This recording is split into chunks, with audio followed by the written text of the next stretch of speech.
Hey to all my YouTubers. Yeah, well, this is part 2 of my 40th birthday meltdown. Um, as I was saying in the first one, me and my oldest daughter Jasmine, we've been through a lot. I had her at a very early age. I had her at 17, and I wasn't ready to be a mother yet at all to her mentally because I was 17. So I was still living my life like my age, like a teenager. And I wasn't the smartest kid I should have been in that time of my life, especially feeling that mentally prepared for a baby should have made me mentally prepared to become a mother. But sadly, it didn't. We went through a lot together. We basically grew up together. And there was a lot of mistakes that I made, a lot of things that I should have showed her positive, but I didn't. I had a problem with looking for love in all the wrong places. You understand? Like getting into abusive relationships. And not just that, the bad part was sticking around, you know? So that was the first thing that I taught her that was wrong. To accept what you shouldn't. I should have taught her more respect for herself. And I didn't. So when she grew up and she became a teenager, from seeing all that her mother had allowed and put up with, she became a teenager. I wouldn't say too much rebellious in the sense of running away or the sense of talking back. It was just making bad decisions. Like I said in part 1, she started smoking, and it was hidden from me, by family members that knew she was doing it. Started missing school and different things of that nature. And when she got with Bobby, who she's with now, that's when things took an extreme turn. I won't say for the worst, but it wasn't good either. And her and Bobby fell in love quick. And Bobby then became the source of her energy. And I was so mad at her, not understanding how are you becoming this young lady, not realizing that I had to take a look at me first and understand where it came from. I was just so angry with her, so disappointed, I guess, because I looked at it. And to this day, I honestly still look at it the same. My flaws shouldn't be yours.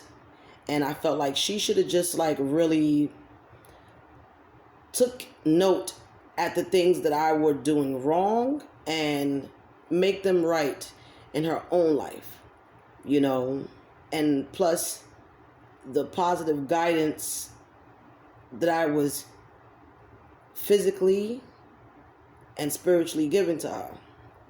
Because regardless of all the errors that I was making, I still believe in God. And I was making some errors in my life, but being a young mother, you don't realize how that affects your children, be it whether you have a son or a daughter. You don't realize that your children are a reflection of you. But we had a still kind of a decent, close relationship even when Bobby came into her life. And things started spiraling because I found her to be depending on Bobby a lot for her source of energy, what she needed, And I said, at times I sat down and talked to her about it, and then there was times that I was like, be understanding, due to the fact is, this is her first real relationship. She's going to go through the motions, look at what you've been through when you were younger. But she started to change the first time Bobby broke her heart.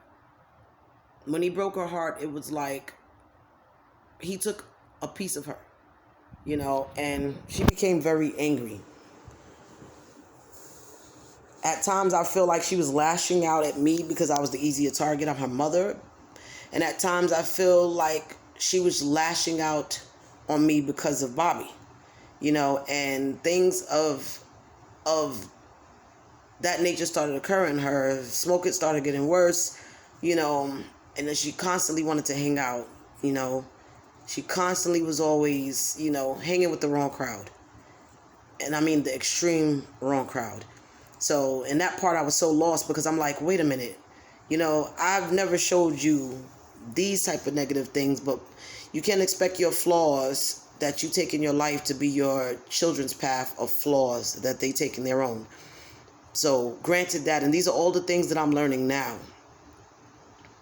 So that night when everything occurred between me and her, we just said a lot of angry and hateful things to each other, and I felt like we could have did that a better way. Because me waking up in a hospital bed and trying to gather my thoughts, I realized that I was broken, that I had mentally had enough, that I mentally was drained, that I couldn't fathom how I have 6 daughters, and they all, well, most of them, I won't say all, mainly the older ones were going astray, and not appreciating what they had at home. Because I talk to my children honestly. I love them. I always tell them I love them. I give them words of encouragement. Sometimes I pray for them. I pray for me to have better guidance in guiding them. But, I mean, it didn't make a difference. I just broke. I can't say I shattered into pieces, but I did break. And I realize now, I say that to say this. You can love someone in your life as much as you want to love them.